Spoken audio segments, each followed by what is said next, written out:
And yo, what's up guys? For today's video, ipapakita po pala sa inyo ang ating malupitang ice cream shop. At i-update ko na rin po kayo doon sa ating malupitang police station. Ayan po. Ginamit ko po yung binigay sa akin ni tita na Lego. Ayun po. May linagyan ko po yan ng air vent. Ayan po.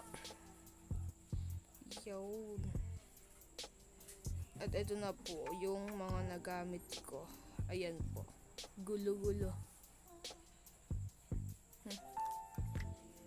And ayan naman po yung theme park.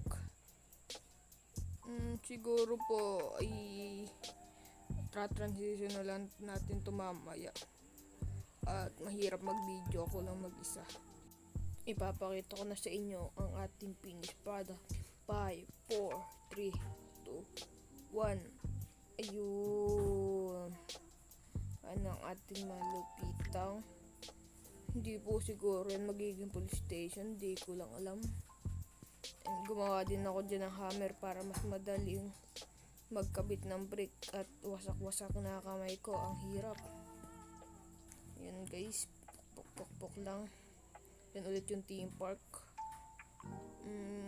Don't forget to like, share, and subscribe. Bye bye.